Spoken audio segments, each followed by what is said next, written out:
All right. Good afternoon, everybody. It's a pleasure to have you here again on this beautiful Saturday. And joining me today is the beautiful Yewande Oduwole. And for this episode, we're also discussing career to some extent, but now we're tilting. We're going more into more life issues that, whether consciously or unconsciously, do in fact impact our career journeys. Today we're discussing finance. And I understand that we have persons that join us from all over the world, but Yewande is based in Canada. So she would like pretty much the finance conversation will be tailored towards Canada, but then there are also some I'd say general lessons there that we could all take no matter our time zones or where we live. So allow me to welcome Yewande, popularly known as Wani. You're welcome this beautiful afternoon. How are you doing? Thank you, Saya. Thank you for having me. So It's a welcome. pleasure to be here. I've been a huge fan of the series, so Yes, it's a now my pleasure to be. hyper from day one. It's a pleasure to be here, honestly, and to be sharing my knowledge as well with the community. It's a big pleasure. So thank you so much. Thank you. Awesome. Okay, we'll just go pretty much into it. We're going to start with lessons learned thus far, and then we'll take it out to all the other things that we could do better. So Sure. let me ask, how long have you been in Canada? I mean, I remember the day I landed. I've been here now 9 years, surprisingly. This was like Sweet. yesterday. You're Last old. September 6th, 2015. So yeah, we're getting close to 10 years now, but so Hey, far 9 years and some months. sweet. Very serious. I've been here over a decade. I've been here over Oh, a decade. That's the easiest way to have this oh, I conversation. know, like Over a decade. that'll be me next year. So, when you got here in 2015, what would you say were the root shocks as it relates to finance, the Mm, errors that you made, and what you think would have helped you better? hmm. Like, That's a good question because I mean there were so many mistakes, so many things, but I think I would say the biggest error that I made was my relationship with credit card. Because for some reason, it just felt like free money. And I know the bank did not say it was free money when they gave it to me. Like, I know it was never advertised as that, but I guess because you had to pay the minimum balance, which was like $10, $10. it Oh, just felt we like had people. pay That's ten my dollars, computer. keep it moving. So I did not understand how a credit card can be used for my own good for the longest time. I think that was the biggest mistake. I think another mistake too as well is statements. I mean, growing up in Nigeria, I'm a Nigerian, so growing up in Nigeria, I don't recall ever receiving bank statements. I mean, maybe I don't recall. Actually, I don't remember ever receiving one. So every time my statement to come in the mail, credit card statement, bank statement, I'll just take the thing and chuck it. Just sure. I never opened any of my statements, and I've quickly learned now that your statements tell a story that you need to Mm. be very familiar with. So for the longest time, I just never did that. And of course, pertaining to career, I think the biggest shock was learning about employee RSP match Mm. program. And that one was like, I mean, it took me years to even know that there was a thing like that. They mentioned it when I started, but it was never emphasized. So it was not Mm. something that I looked into or tried to understand or anything like that. So definitely that one was a big, big, big mistake because my entire wealth journey would have looked differently if I knew Mm. to have Sure. that at the first day of my job. Honestly, there are a lot more errors, like believing my pastor, taking financial advice from my pastor was definitely a Respect big our mistake. pastors, I but mean, I respect my pastor, but it's not a financial advisor. except they are finance people, maybe not. Let's not do that. But yeah, those were definitely the biggest mistake that I would say I made. Of course, there's a lot of also differences in how we speak, the terminologies used, and things like that. But those were the biggest mistakes I made as a newcomer. And yeah, if you if someone could take you back to, I won't even say 2015, because I think in those days you didn't get credit card once you got here. You had to have been here for like 4 to 6 months before they would even. I Oh, got lucky. I actually got it the first day. I oh, like when I really? bank. Yeah, I got bank. Yeah, Got credit card. 2012, 2013, you had to have been in the country at least 6 months to even get a study permit. Not now talk of credit card. What? Yes. It Oh was yeah. different back then. Oh, immigration laws were different. I feel like so these present people they had it easy. But anyways, no, we won't go there. Yeah. We won't go there. I'm jealous. But anyways, though, I'll say, what do you think you could have done differently? Like if if you're a new immigrant right now, landing in Canada, landing in the UK, landing wherever, you're leaving your own country, what you're familiar with, and Mm. you're coming into a new country, especially a Western nation. Mm. If you were to do it again, what would you do differently? Honestly, when it comes to money, what I would do differently would be research. Hmm. Like for some reason, it just felt like I'm leaving Nigeria, I'm coming here, things should be the same. Money's money everywhere. But on understanding the lingo, before I even got a credit card, I think before I even go and open a bank account, I would have done good research and not just follow because the idea was my cousin, shout out to my cousin, and no shade to him. But he just took me to the closest bank that was near where we were living, and we opened an Yeah, account there. I had no idea what I was doing. It was just open an account. So I'll have done proper research. What is this bank account? What is it called? Is it like the difference when Nigeria was called savings and current account, and then here yeah. I had to open checking and savings account. And savings So account, I would yes. have understood that lingo first to start with. Mm, And then on top of that too, I would ensure so all this benefit, all this they always people start to say all this TFSA and different things. They start to just throw these things at you. And instead of just being lost or just being like, you know what, in passing, actually take the take time time. to learn about it. I think the first thing, just to summarize, the first thing I'll do is financial literacy. I'll have taught myself about the financial system in Canada. That's the first thing I'll do. Don't take random advice from other immigrants that were here. No shades to them, but a lot of them No, I, sort of, were just sort of going with the flow and just, didn't really yeah. understand. So I will have done myself the service of actually learning the Hmm. financial system. That's what I'll change. Okay, so now that we're now talking about learning, in your own experience, so based off of your knowledge now, because you also literally work in the finance space, right? So beyond your own personal journey, you're also helping other people with their journey in your workplace. So a brief summary, maybe some 2, 3, 4 minutes of overview on the financial landscape, and we're focusing on Canada here, and would allow persons take lessons going from what you share. And then, yeah, so just the Canadian system, money wise. I think the first thing you need to know about the financial system is that it's built on credit. It's Hmm, built on, you need to understand the fact that you have to be credit worthy. So once you're entering the financial system, I find that a lot of people don't want to use credit card because they're like, oh, I don't know. But you need to have a good understanding of a relationship with debt. That's the first thing I think everybody should know. hmm, Also understand how to use a credit card, how to leverage it for your own good. In addition to that, you need to another key player is also the terminologies in the financial system. You need to understand what it is. You need to understand the different bank accounts, what fees apply to those bank accounts, what charges comes into play, overdraft fee, over limit fee, all those different things that are not typically familiar. You want to yeah, understand things. You also want to know the benefits that are available to you. So there are a lot of government regulated financial programs like registered retirement savings plan, tax free savings account, registered education savings plan, first home savings account, all those beautiful benefits that you can actually leverage to build wealth. You want to know those things. And a key player when it comes to Canadian financial system is taxes.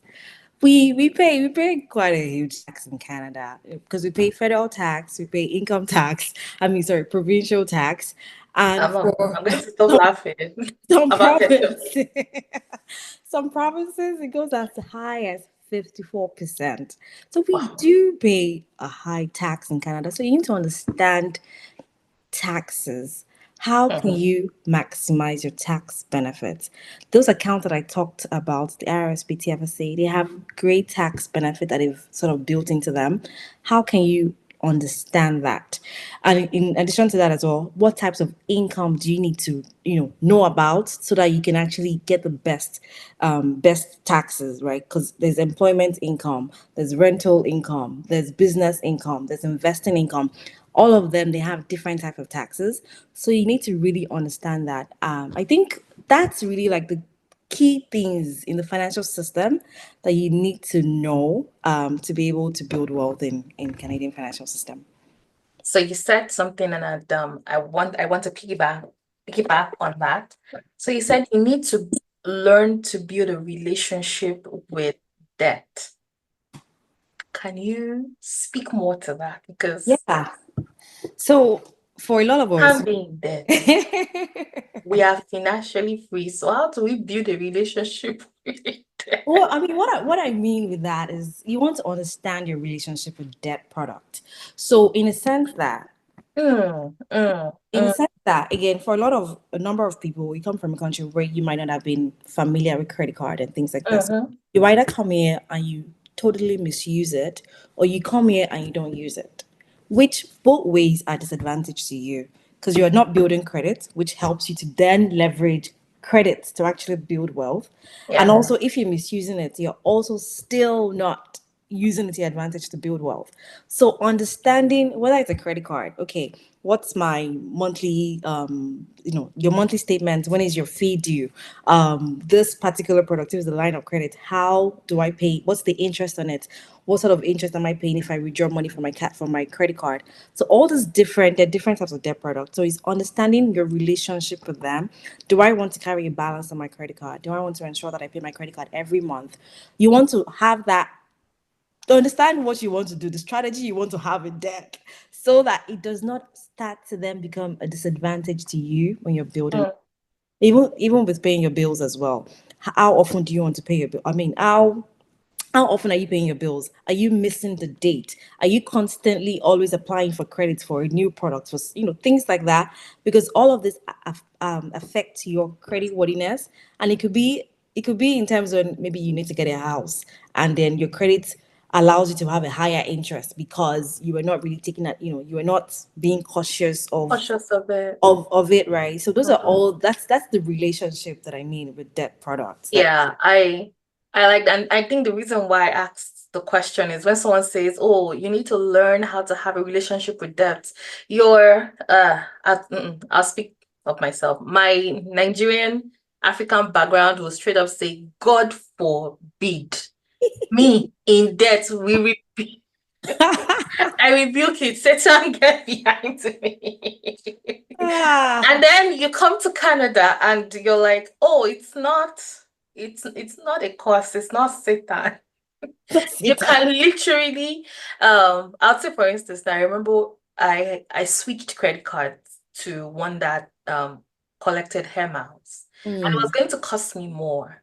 But then as a single person, I realized that with what I would typically spend out on my credit card, because all of my bills went through my credit card, I'm mm, going to pay the bills anyway. I have the cash for it. I might as well send it to my credit card and let it accumulate points. And I was leveraging those points to travel once or twice a year.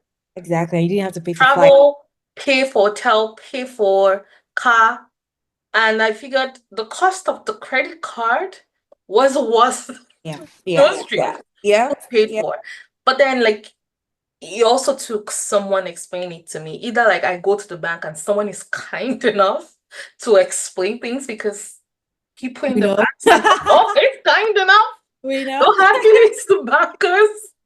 They're not always kind enough to go into the nitty-gritty of stuff. It can be So salesy and not educated. They might lean towards sales and not education, but there are yeah. few So of us that that is also one of the reasons why you have to research. You want to make sure that you're going into the bank informed. So at least whoever you're talking to, you're asking them the right enough questions that they start to tell you stuff, right? that So that's something. So to our next question. I posted the link to Slido. If you have any questions, you could ask anonymously on Slido and we will get to them soon.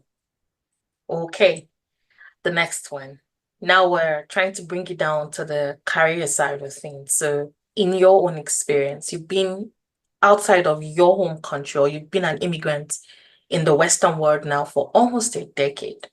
So, based off of your experiences, what strategies do you think professionals can use to build wealth and financial security in a way that is consistent to our personal values? We're talking about communicating your value. No, so how do you build wealth in a way that helps you that you know that you're still communicating your personal value? And then yeah, and then I'll let you answer that and then ask the follow-up question. For sure. So what I would answer the question a little differently. So if Mm, not in line with what you're asking, definitely yeah. share with me. But I like to say this that money is complex, but building wealth is simple. And it's an interesting statement. But the thing is, when it comes to money, there's so many factors at play. So we're talking about your relationship with money growing up. What did you come from a family where they spoke about money? What's your proximity to money? In your daily life. So there's so many factors. There's mindset, there's scarcity, abundance, all those different things that are play when we talk about money and our relationship with money. But when it comes to building wealth is building wealth is very simple because they are universal principles of building wealth. And Mm, those are the strategies that I abide with. I love personal finance books. I'm an avid reader of personal finance books.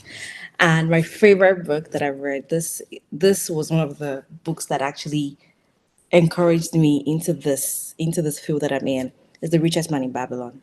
And he highlighted or I outlined principles when it comes to building wealth. And these are the strategies that I advise when it comes to building wealth. So I'll sort of balance them in, yeah. practical strategies as well. And the first thing is pay yourself first. Mm, Always have to be the first person that earns the money we actually make. And it's funny because you be like, oh, I don't know, I get paid, so I've yeah. typically been paid. But for the most part, there's so many other hands dipping money into dipping hands into that money, right? You have to pay your mortgage, you have to pay your rent, car loans, credit card, bunch of other things. And then after that, we start to then save our money. But paying yourself first is the foundation for building wealth. So you can leverage things like your RRSP at work. Before the tax man even takes money from your account, Mm, you want to contribute or set aside a certain percentage of your before tax income to your own self, to pay your own self. And then after that's paid, everybody else can take their own share and they'll start. But that's definitely the foundation. And the other strategy is also live below your means. I think we all know this, right? Spend less than you earn. And when I started working, the first thing that I heard, and I think I heard this from somebody, Amy, was your expenses will rise up to meet your income. And you always have to fight that battle. Like that's an ongoing battle every day. mm, So it's ensuring that whether it's having a budget or just tracking your expenses or reading your statement, like I said earlier, know where your money goes and like guard it that your expenses never go beyond your income. So that's mm. the second strategy. And then third strategy is make money work for you because we all have limited time in a day. I mean, I can only work what 8 hours a day. Maybe some people 12 hours, Maybe 10, some right? 12. Maybe 10, 12, right? But that's as far as I can to make money. Well, you know what money has? Money is not limited by time. Money can work 24 hours. And the money that money makes can work 24 hours. And the money Mm, I can go on and on. they can But keep working. right? The idea is compound interest. We always want to prioritize compound interest in building wealth. So whether it's prioritizing investing in real estate or investing in financial markets like stocks, mutual fund, ETFs, things like that. Always ensure that compound interest is the pillar that you're building your wealth on, because you only have so like you can only do so much, and your money has the abilities to make more money for you that you can actually make for yourself. The fourth strategy is you have to guard your assets. You have to protect your assets. So, and you can do this by insurance. And I know a few of us have been burned by salesmen. Say I would not go into that story. Anyways, protect your assets. Oh goodness. Protect your assets with insurance, whether it's critical life insurance, whether it's life insurance, so that there's income for the dependents you leave behind when you're no longer here, whether it's home insurance, auto insurance, any way, emergency fund, any way that you can actually protect the wealth that you're building by not having to dip into that when things arise. You need to always protect that. In addition to that, too, you need to have a will. And I say will because you want to be the one in charge of planning what your distribution of the wealth that you worked hard to accumulate, what that Mhm. looks like. So you definitely want to be, you want to have that. Whether you're single or you have children, everybody needs a will. So protect your assets as well with a will. Um, if you want us to dig deep into those, we can do that. If you want me to go complete the Yes, please. strategies, okay. I kind of like want to um a little bit deeper into compound interest. Mm. Because in my head, I feel like I thought I understood it until I saw a bill on my credit card once. And then you cut to me that you don't understand compound interest. So I've shared that story with you. I'm not going to share it in public.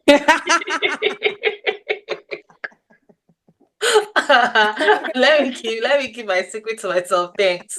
So if you could just, yeah, let's delve a little bit deeper into compound interest. Yeah. What is So compound interest? compound interest is, as was Warren Buffett that said it, it's the eighth wonder of the world. So you might not fully really understand it, but the idea is the people that don't understand it pay it, and the people that understand it earn it. So first and foremost, your money is always working for you. That's the foundation, right? So now the money works, it earns money. Now the babies of that money now start working. The babies of that money now earn money. So now your exponent is like building a generational, like money families are working over and over for you.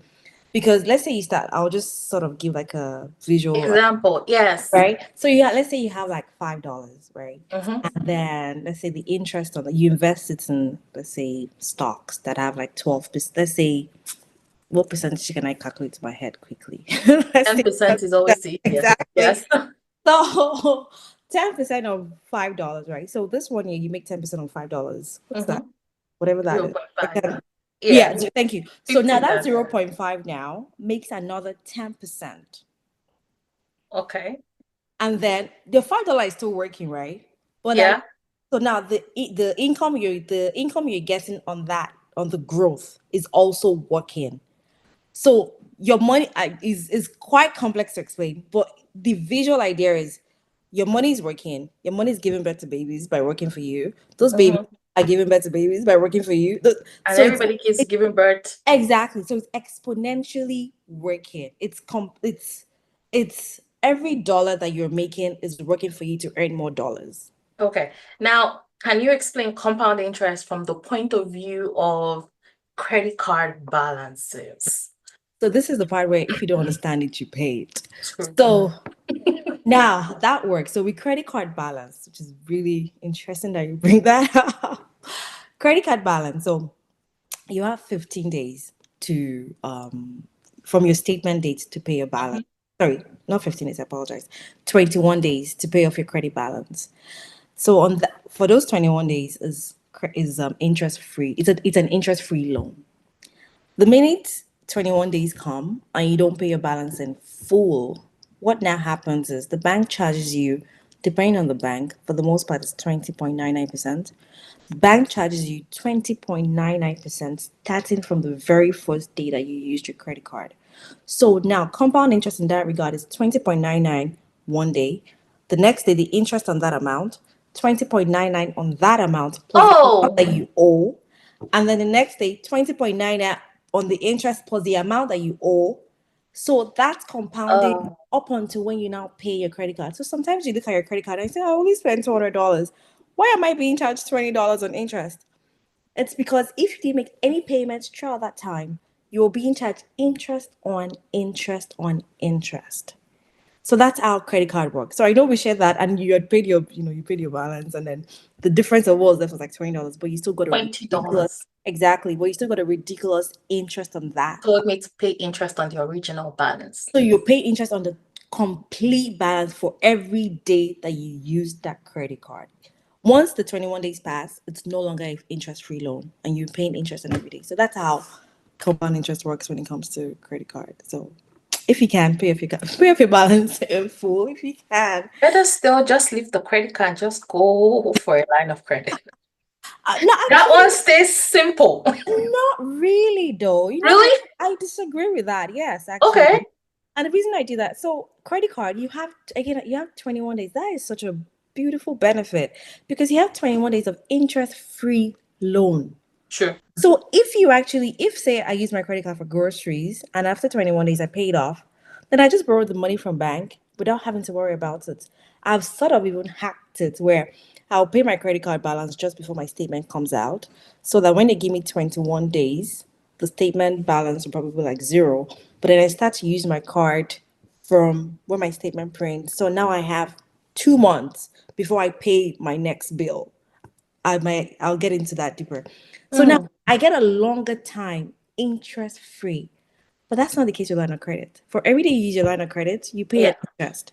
So Yeah. it can get expensive with line of credit True. if you're not if you're not conversant with that. If it's just everyday spending, I would say credit card is actually better if you intend to Pay to back. pay it off. Yeah. The thing that makes a line of credit attractive is the fact that it's a lower interest rate than a credit card. True. We just sort of kind of went into a hole. Yes. No, no. I feel like these are conversations that we need to have, especially as immigrants. And that does not necessarily mean that persons that are born and bred in whatever country that you're living in also understand the system. But it's even more pertinent for us as immigrants because it's now our job to kind of like make sure that for our children, if Mm, they intend to stay in the country, that it's cushioned for them. They're not mm, starting from where we're starting from. And that comes with our understanding of the system. Like that, I've seen parents that fully understood the system and they set their kids up for so much success that the kids can't fail. They mm, just can't because daddy and mommy has ensured that they're well taken care of and they've learned those lessons and they're also carrying on with it. So this is a conversation that I feel like we need to have and then have again and then have again and then have again until it becomes, oh, Bible say, comes life. Like mm. you're literally living and breathing it. Like you know how your money is working for you. So to the other part of the strategies for building wealth, pretty much everything that we're hearing now is second hustle, side hustle, two businesses, 10 businesses. You use your business to build a business and you do that. Nobody wants to do 8 to 5 anymore. You are your own master. Yeah, your own boss. So what about persons that, I've met persons that they will say, I have thought about it. And I'd rather be a 9 to 5 worker than a business owner. I just don't have it in me to own and run a business. And you would hear, I think recently Starbucks hired their new CEO from I think Chipotle. And when I don't know if it's Chipotle or one of those other bigger ones, and they outlined his pay, right? And you would see all of that. You're like, this is also a 9 to 5 worker. He does well, maybe he would own a portion of Starbucks now in shares, being their new CEO. But he was hired as a 9 to 5 worker. And this guy is pulling millions and millions and millions in dollars, right? So let's talk to us as employees of companies. How do we build wealth? How do we get intentional? And you've mentioned a number of vehicles, RSP matching, but then I know that there are some employers that don't do RSP matching. So How do you get intentional as an employee in building wealth, generational wealth, if possible? Well, at least you're setting up the kids, you know, cushioning that journey for them to some extent. Yeah, it's a great question, honestly. And I share the same empathy or same what's the word? Sentiment, actually, not empathy. I share the same sentiment with people that really don't want to be able to, have a second hustle. Like, girl, life is for living. Like, oh, You, Google you, like here now. I it's can't not even get supposed it. to be this hard. Like, Please. please, I'm a baby girl. Anyways, that's by the way. But I definitely understand that building a side hustle is not for everybody. It's not even it's I mean, depending on who you are, it's not the best for your mental health. But that's where tax maximization comes in. That's what I would say. Hmm. So employee income is one of the least tax free variable income, right? Because again, as we already talked about it, we're charged a pretty steep tax. However, thankfully, and this is what one thing I like about Canada, where they have put things in place to actually allow you to build wealth over time. I think for most of us, sometimes we want to just make that money now, and sometimes we think wealth is, I don't know, having $1 million. Hmm. It's not that. As far as I'm concerned, it's not that. Wealth is the life that I want to live on my own terms, right? Whatever that looks like. Whether it's healthy eating or, having enough money that I feel free enough to say, I don't need to do this. So whatever that life looks for you, first design that, right? Then the strategies is thinking about things like RRSP. So RRSP is such a powerful tool because even though you're an employee and you feel like you get a high tax, you can set aside a certain percentage of your money to go into your RSP yearly. The maximum amount is 18% of your annual income, up to a certain amount. I don't know the exact figure off my head right now. So that already gives you a good leverage to build wealth because this is your before tax income. So even before you get your paycheck, you can put a certain amount. The good part about this as well is that you get a deduction on that amount. So by the time you're doing your tax return, the total income you actually earn is reduced by the amount that you put in your RRSP. Hmm. So that's as an employee, those are the things I want to be putting in place to ensure that I'm building wealth with my 9 to 5. On top of that, there's also the tax-free savings account. Honestly, this is one of my favorite accounts. I don't think we use it well enough. Hmm. So, well, while it has a lesser amount than it's whatever the RSP, you get to put money in this account that can actually grow tax free over the amount of time you've used it. Hmm. So you want to, put things like that in place. Use the benefits that are available. That's the first way to start to build wealth.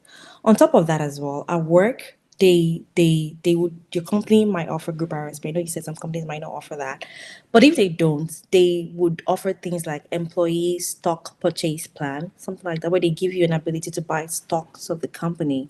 Yeah. So again, and sometimes you're like, oh, we don't make enough money. I need all the dollars I make. But sometimes you really need to be like, you know what, I can live on way less than I think I can.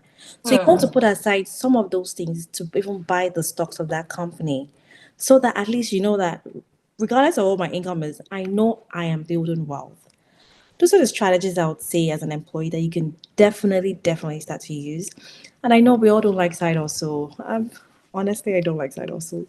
But but because we talked about other incomes being having better Yeah. tax benefit, you now want to start considering how outside of my income, how can I make other income? And it could be invested. This is investing in the stock market. Their incomes, investment income like capital gains, dividends, offer a good tax benefit. Your capital gains are taxed. You only get taxed on 50% of whatever you make in capital gains. For dividend, there's a tax credit. There's a whole formula that gives you the tax credit you would receive. So these Hmm. are the things that you want to be thinking about. Like out, I don't have to be doing 5 to 9 and 9 to 5. Boy, I mean, if it works for you, works for you. But build a life first that you enjoy and then use all of the benefits, leverage all of the benefits to actually build wealth. For me, that's my strategy to building wealth is, and also wealth is a long-term thing, right? So I Mm, mentioned that I'm investing in stock at work. I'm using my RSP account. As a parent, is really important too. I will talk about that down the line. But use your RSP account. I'm using my tax-free savings account. I'm investing in the stock market, invest mm. in real estate if you can afford it as well. If you can get into the real estate market, invest in that as well. But these are all the things that you can definitely do as an employee and still feel like you're set for building wealth. Thank you. Thank you. Thank you. I feel like you already answered the last question Oh, somehow. Okay. So you had mentioned something around earlier on. You mentioned uh what did you say? Samadeyemi, when he said that your expenses would always rise to meet your income. And hmm. so you have to consistently fight to keep your expenses as low as possible to Hmm. make sure that as your income is increasing, you're now leveraging those increases to build wealth. So I'll Exactly. say in your experience, how do you fight that battle? Oh Because boy, it's a daily battle because I like the good life. everybody does. I mean, it's a daily battle because, and that's what they say, lifestyle creep, right? But this is sort of where you audit your finances. I'm a big proponent of auditing your financial habits. Hmm. You need to. Some people don't like budget, and that's fine. I used to like budget, but I don't like it anymore because boy. But jokes aside, whether it's a budget, whether it's whatever works for you, track your expenses. Where is my money going? That's Hmm. what I do in my personal life. If it's just to sit down and look at my statements, I look at my credit card. Okay, what have I spent this month? Oh, boy, I bought all this food that I probably should not be buying. So you really down. You have to constantly be aware of where your money is going to, because if you don't tell money where to go, it will fly. So that's the strategy I that like that. that's the strategy that I use on a daily basis. And this is auditing whether it's bank accounts. So some bank accounts have service charges. Is considering, can I change my bank account to a free bank account that offers free services? Is it also credit card? How much am I paying in interest on my credit card? Would it make sense if I move it to a lower interest card? Or would it make sense if I move it to a line of credit? So you want to audit all those things, all the possible places that you can have leakage, that your expenses is rising to meet your income. You want to constantly audit it. That's the way I fight that battle in my everyday life. And also knowing a need. I mean, differentiating a need from a want. Another thing as well, I would like to add this. So at some stages in your life, your expenses will meet your income. I'm speaking as a parent. Your expenses will surpass your income at some point in your life, and that's okay. You just understand that in that life stage, that's where you're at. But regardless of that, you also want to still, put some money aside if you can, but it would pass. It would pass. But always just be auditing, audit where you are, audit your expenses, audit the life stage that you're in. That's definitely where I'd Thank you. Another thing that came to mind is, well, you mentioned that as parents, you start to just, there's just a lot. The way they outgrow clothes and shoes. and diapers. You're like, be merciful. But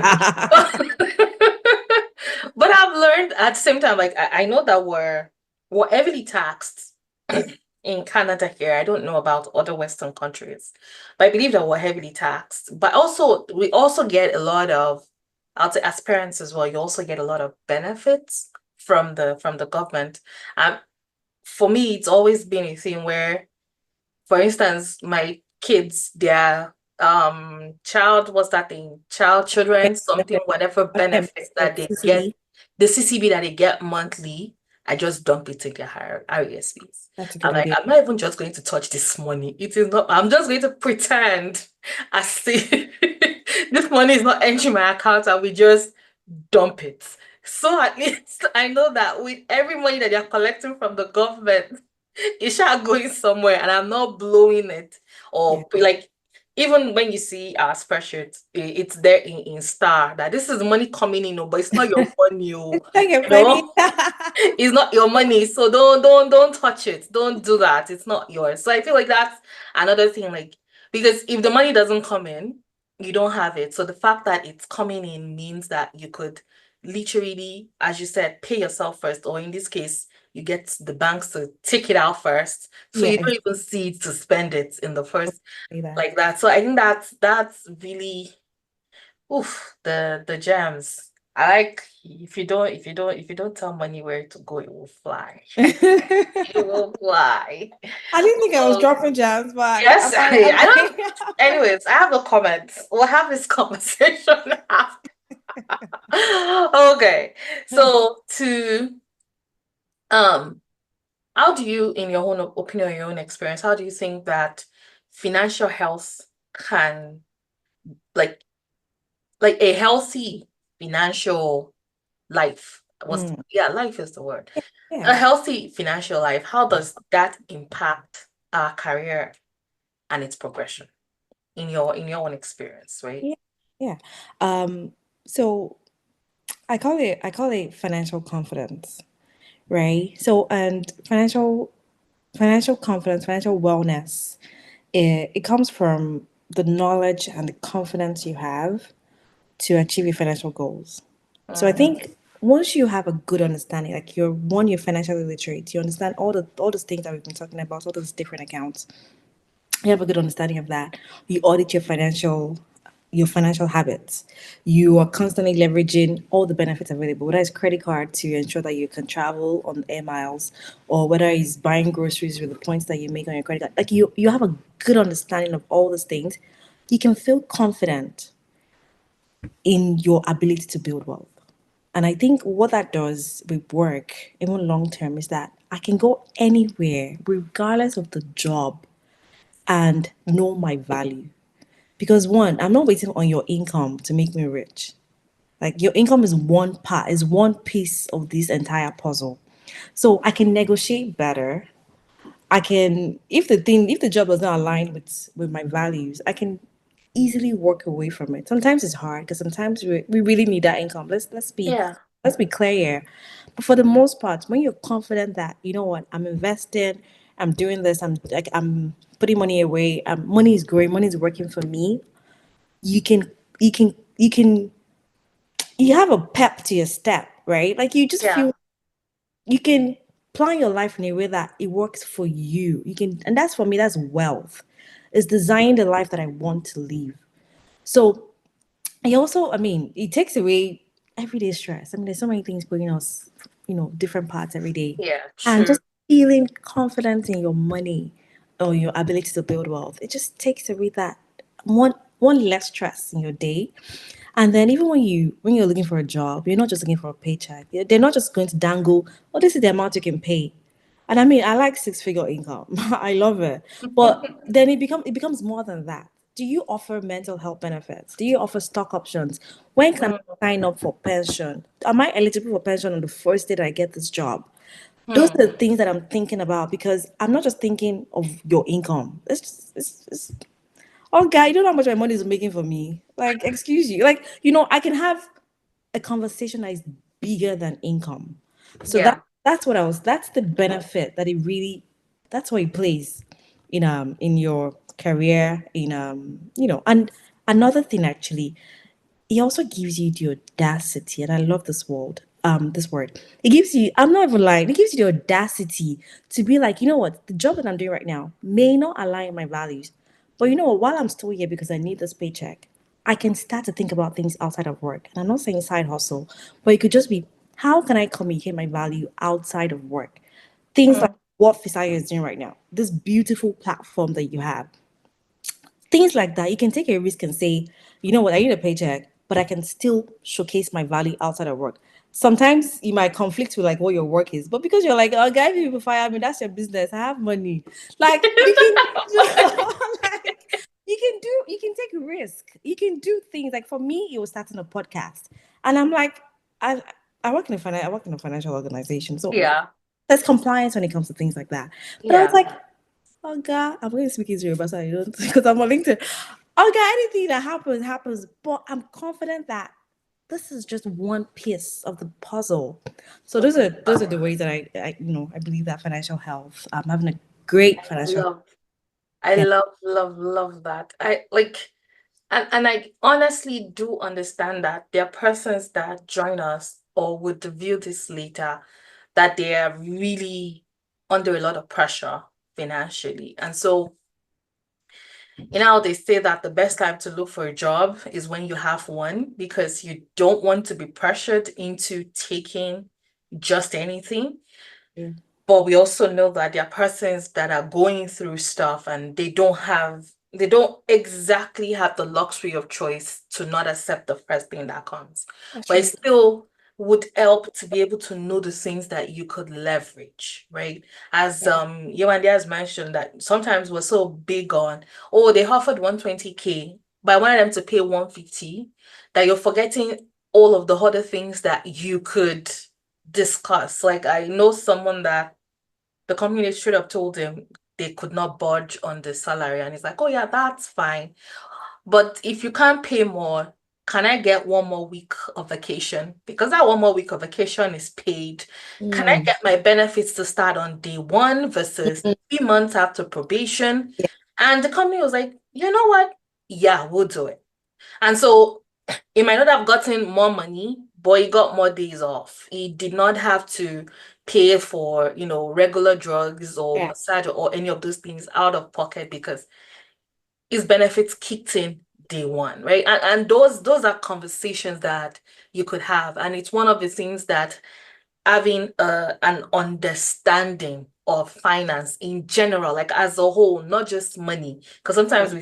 we think finance is money, and finance is bigger than money. Based off of everything that you and just said, like it's way bigger than money. That you have to be open to look at all those other things that you could pull in to be able to build the wealth that you desire. I will check to see if we have any questions because I have the habit of not looking at that screen.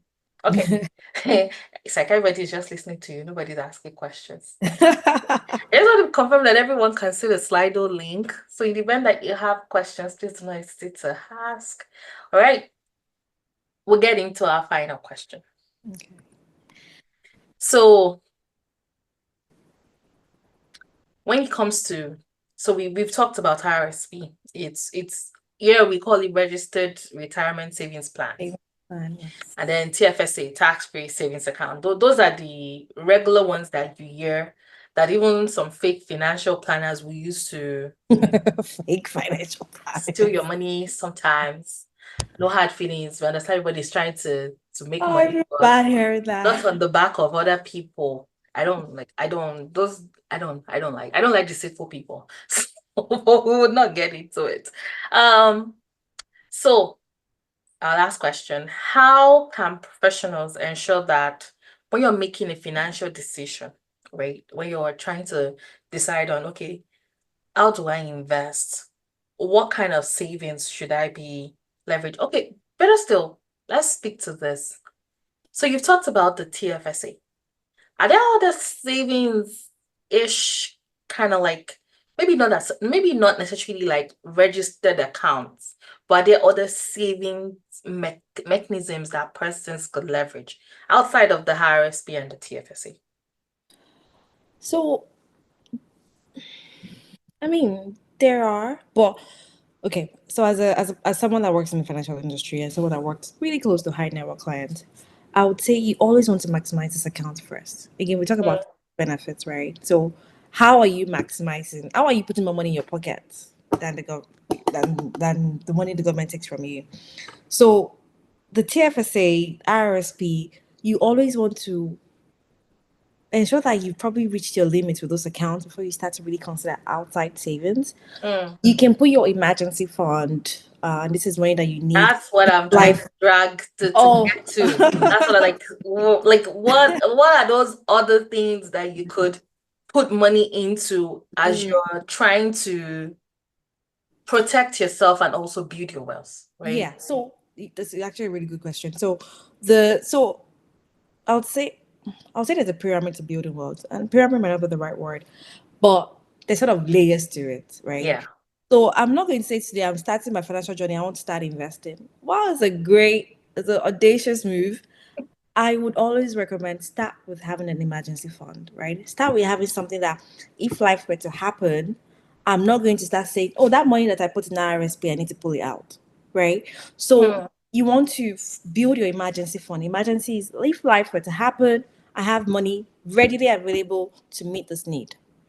And you can leverage accounts like I don't want to call all those people's name because they're not sponsoring our conversation. When they start to sponsor, we'll call their names. But you can you can leverage all those. There are different accounts that offer high high interest. So Yeah. research on the one that gives the highest interest, and not only high interest, but also they have coverage. It's called CDIC, Canadian Deposit Insurance Coverage. The word I hope I'm correct on the exact word. Yeah. Called CDIC. So look for CDIC. Whatever bank you're investing in, ensure that they have coverage to cover your money. They have a certain amount where they insure your money up to, your deposit up to. If anything were to happen to the company, you're paid out on that amount. So you want to see that. So once you build an emergency fund, then you can think about again the lifestyle that you want. Okay, now do I want to um, do I want to fund my child's post-secondary education? Now I'm thinking outside of RSP TFSA. You know what? My child might become a doctor in his future life. Hmm. Do I want to pay all of the fees that comes with that comes with that, With or do I want to medical pay school. some percentage of it? So now you now start to think, okay, let me add an RESP into this mix, so that I can start to save for my child's future.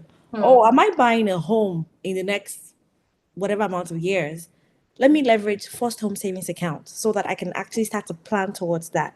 Do I Yeah. like to travel? You know what? Maybe I can open a separate account where at when all my bills are paid or whatever it is, I can automate a certain amount to go into my travel account. So these are the Hmm. way I personally structure my own finance so that again I'm living the life that I want, not the life that the system wants me to live, right? But those are the strategies I would say when it comes to saving mechanisms. I hope I answered that question though. Yes, you did. That's like I'm like, oh, that you and Dad talked about TFSC and RSP, but I know like there are other like maybe accounts should have made the word that maybe like other funding system of Mm. funds that one is supposed to be paying attention to as you start to build well because someone like me now, in retrospect, I don't have emergency funds. Everything just goes into TFSA, and I'm like, if life happens, TFSA got Yeah. me. I mean, your TFSA, But you can actually use your TFSA as an emergency fund. There's not, there's, it's a good idea because the money yeah. you're growing in is tax free.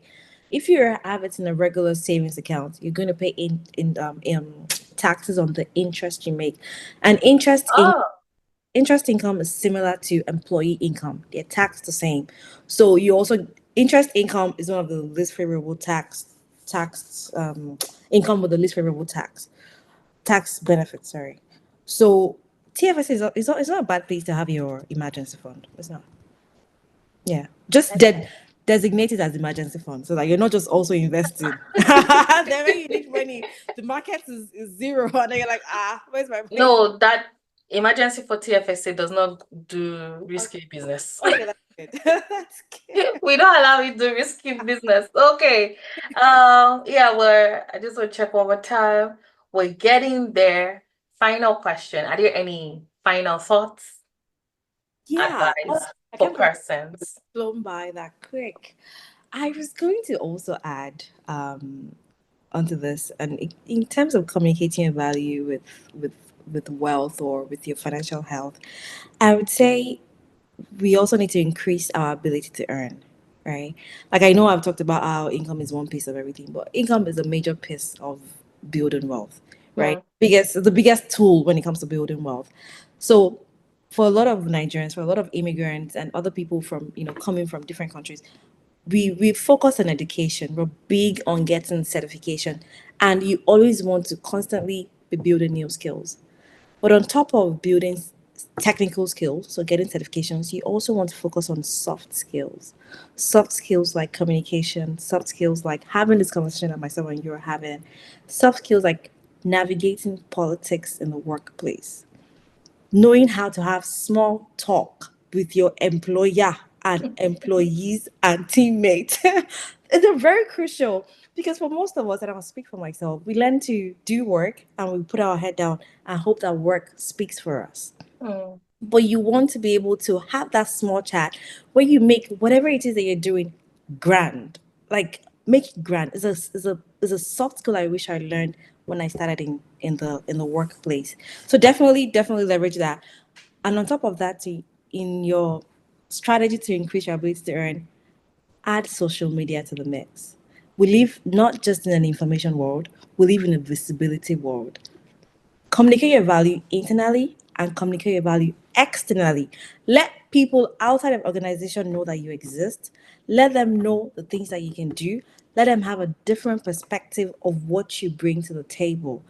Constantly drip content on them so that you're always in their memory because while your workplace might increase your income by, I mean, the certain percentage they do every year, you have mm. an exponential chance of increasing your income by going to another company. So it could be someone in on LinkedIn or whatever social media you choose that might have seen what you do and be like, you know what, I want that person on my team, and then offer you a ridiculous amount of income. So definitely leverage that. That's what I'd add to that. Ooh, thank you. Thank you. Thank you so much, Yewande. God bless you. A Thank you. number of things. Research the system that you live in. Um, Assumptions can be a killer sometimes. So let's try to not assume that you know or that you understand. Research, confirm what you think you know. I'll say it again. If you don't tell your money where to go, it will fly. So tell your money where to go. And the easiest way to tell your money where to go is to make sure that as it's entering your account, you're paying yourself first. In whatever way you do that, just make sure that you're paying yourself first. And then one of the third thing that I like that Yewande did stress was auditing your expenses. Our income, or sorry, your expenses tend to grow with your income. So you want to make sure that as best as possible, you're auditing your expenses and you're able to delete things that are not of any added value. Like for instance, now you have a Netflix account, you're paying for Prime, you're paying for the Apple one, you're like, and then like maybe you don't even put on the TV in the like during the week. So you start asking yourself, like, should I really, am I supposed to be paying all this money? But you will not even pay attention or even know if you're not auditing like your credit card statements or your bank account. So I hope those are lessons that, adding to everything that Yewande has said, those are the three lessons that did jump at me. Yewande, I am honored, always honored. I am grateful to be your friend. And I am Oh, so glad that you said yes to this, like, because just in case you don't know, I bullied her into she coming. did. But you know the I good told her part? she had no right to say no. She did. But you know the good part? One, I say yes to everything because you never know what's at the other side of saying yes. So I always say yes. True. So I'm happy I said yes to this, and I'm happy you bullied me too. I said you need to go and tell people about finance. And this is not going to be the end of it. I feel like as I believe that as CYV grows, well, we're going to come back to have this conversation, and it would be slightly different because we would expect that persons will at least already have some form of or a better level of knowledge than what we assume that persons have as of today. And hopefully the questions are now more informed. And then maybe you come teach us how you deal with high net worth individuals. Oh Then yeah. we take those lessons learned as we go. So to everyone that joined us today, we're honored. I am honored. I'm grateful. The recap for this would be posted on YouTube in the event that you didn't join us from the beginning. And then if you have any questions, you could also respond to the survey that also goes out with this as well when we send out the recap, and we would answer your questions either on LinkedIn or via email. Thank you so much, everyone. Do enjoy the rest of your weekend. Bye. Thank you, Bisola. You're welcome.